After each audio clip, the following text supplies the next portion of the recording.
ವಾಲ್ಮೀಕಿ ಅಭಿವೃದ್ಧಿ ನಿಗಮ ಯಾವಾಗಲೂ ಇದನ್ನ ಎರಡು ರೀತಿಯಲ್ಲಿ ನಾವು ನೋಡಬೇಕಾಗ್ತದೆ. ಒಂದು ಇಡಿ ರೇಡ್ ಆಗಿರ್ತಕ್ಕಂಥದ್ದು, ಅಲ್ಲಿ ಅವರು ಏನು ನಿಗಮಮಂಡಳಿಯಲ್ಲಿ ಕೆಲವು ಇದು ನಡೆದಿದೆ ಅಂತಕ್ಕಂಥದ್ದನ್ನು ಇದು ಮಾಡೋದು ಕಾನೂನು ರೀತಿಯಲ್ಲಿ ಮಾಡೋದು ಮಾಡಿಕೊಳ್ಳಿ, ಅದು ಕಾನೂನು ರೀತಿಯಲ್ಲಿ ಆದರೆ ಸರಿ.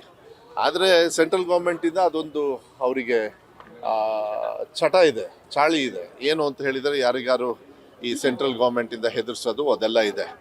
ಈಗ ಇಡಿ ಅವ್ರಿಗೆ ಮಾಡಬೇಡ್ರಿ ಅಂತ ಹೇಳೋದಕ್ಕಾಗಲ್ಲ. ಮಾಡಿದ ಮೇಲೆ ಅದೇನು ರೂಲ್ಸ್ ಪ್ರಕಾರ ಇದೆ, ಅದೇನು ಕಾನೂನುಬದ್ಧವಾಗಿರುತ್ತೆ, ಅದನ್ನು ಫೇಸ್ ಮಾಡ್ತಕ್ಕಂಥದ್ದನ್ನು ನಮ್ಮ ಕಡೆಯಿಂದ ನನಗನ್ಸುತ್ತೆ ನಾಗೇಂದ್ರ ಅವರು ಆಗಲೇ ರೆಡಿ ಇದ್ದಾರೆ ಅಂತಕ್ಕಂಥದ್ದು ವಿಶ್ವಾಸ ನನಗಿದೆ. ಅದು ಗೊತ್ತಿದೆ. ಅದು ಮುಂಚೆಯಿಂದನೂ ಮಾಡಿದಾರಲ್ಲ, ಈಗೆಲ್ಲ ನಿಲ್ಲಿಸ್ಬಿಟ್ಟಿದ್ದಾರೆ. ಹೋದ ಸತಿ ಎಲ್ಲ ಮುಂಚೆ ಎಲ್ಲ ಜಾಸ್ತಿ ಮಾಡೋರು ಎಲೆಕ್ಷನ್ ಪೂರ್ವಕವಾಗಿ.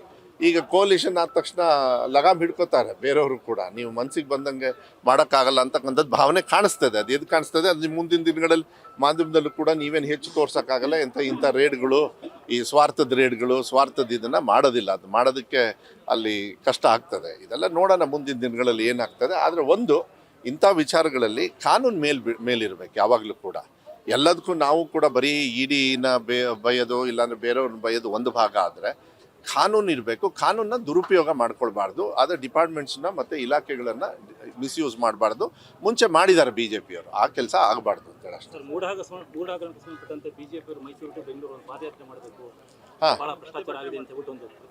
ಮಾಡ್ಕೊಳ್ಳಿ ಬಿಡಿ, ಮಾಡ್ಕೊಳ್ಳಿ. ಕಾನೂನಿದೆ, ಕಾನೂನು ರೀತಿಯಲ್ಲಿ ನೋಡ್ತಾರೆ, ಕಾನೂನು ರೀತಿಯಲ್ಲಿ ಫೈಟ್ ಮಾಡ್ತಾರೆ. ಅದೇನು ದೊಡ್ಡ ವಿಚಾರ ಅಲ್ಲ. ಅವ್ರು ಮಾಡಿದರೆ ಅವ್ರಿಗೆ ಆ ಹಕ್ಕಿದೆ, ಮಾಡ್ಕೊಳ್ಳಿ. ಇಲ್ಲ, ನಾನೇ ಇದ್ದೆ. ಅವ್ರು ಹೇಳಿದ್ದೇನು ಅಂದರೆ, ನೀವು ಮಾಧ್ಯಮದವರು ಏನು ಮಾಡ್ತೀರಿ, ದಂಧೆ ಯಾವಾಗಲೂ ನಡೀತಾ ಇದೆ, ಅದು ಮುಖ್ಯಮಂತ್ರಿ ಕೂಡ ಇಂಥ ದಂಧೆಗಳನ್ನೆಲ್ಲ ನಿಲ್ಲಿಸ್ರಿ ಅಂತೇಳಿ ಜನರಲ್ ಆಗಿ ಕಾಮೆಂಟ್ ಮಾಡಿರೋದು. ಅದೆಲ್ಲ ತಪ್ಪಾಗ್ತದೆ. ದಂಧೆ ಮೇಲೆ ನಡಿಬಾರ್ದು ಅಂತಕ್ಕಂಥದ್ದು ವಿಶ್ವಾಸದ ಮೇಲೆ ಅವ್ರು ಹೇಳಿರೋದು ಅಷ್ಟೇ. ಅವ್ರದ್ದೇನೋ ಅಲ್ಲಿ SP ಯಾವುದೋ ಒಂದು ವಿಚಾರದ್ದು ಬಂದಾಗ ಅದ್ರ ಮೇಲೆ ಅವರು ಕಾಮೆಂಟ್ ಮಾಡಿರೋದು. ಏನಾದ್ರು ದಂಧೆ ಆಗ್ತಾ ಇದೆ ಅಂದರೆ ಯಾವಾಗಲೂ ಇದೊಂದು ರೋಗ, ಇದು ನಿಲ್ಲಬೇಕು ಅಂತ ಹೇಳಿ ಅವ್ರು ಆ ರೀತಿಯಲ್ಲಿ. ನಾನೇ ಇದ್ದೆ ಪಕ್ಕ, ಅದು ಅವರು ವ್ಯಾಪ್ತಿಗೆ ಬರ್ತದೆ. ಅದು ನನ್ನ ಇಲಾಖೆಯಲ್ಲೆಲ್ಲ ನಾವು ದಂಧೆಗಿಂದೆ ಮಾಡೋದೇ ಇಲ್ಲ. ನಮ್ದೆಲ್ಲ ಏನಿದ್ರು ಕೌನ್ಸಿಲಿಂಗ್, ತಲೆನೋವು ಇಲ್ಲ ನಮಗೆ.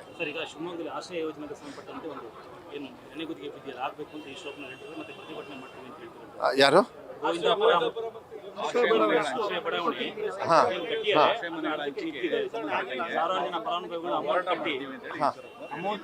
ಈಶ್ವರಪ್ಪ ಅಲ್ಲ, ನೋ ಪ್ರಾಬ್ಲಮ್. ಅದೇನಿದೆ ನಾನು ನೋಡ್ತೀನಿ ತಗೊಳ್ಳಿ ಎಲ್ಲ ಇಲಾಖೆನ.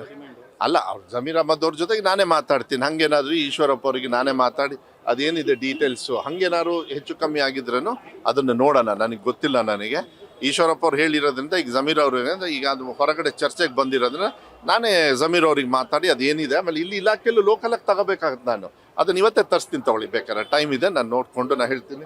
ಬಲ್ಕೇಶ್ ಬಾನು ಅವ್ರಿಗೂ ಕೂಡ ಇದು ವಿಚಾರನ ಸ್ವಲ್ಪ ನೋಡಿ ಅಮ್ಮ, ನೀವು ಬೇಕಾದ್ರೆ ಹೇಳಿ. ಅಲ್ಲ, ನೋ ಪ್ರಾಬ್ಲಮ್. ಅದನ್ನು ತಗೊಂಡು ಅದೇನು ಕಾನೂನುಬದ್ಧವಾಗಿ ಯಾರಿಗೆ ಸಹಕಾರ ಆಗಬೇಕು ನಾವು ಮಾಡೋಣ, ಏನು ತೊಂದರೆ ಏನಿಲ್ಲ. ಓಕೆನಾ? ರೈಟ್.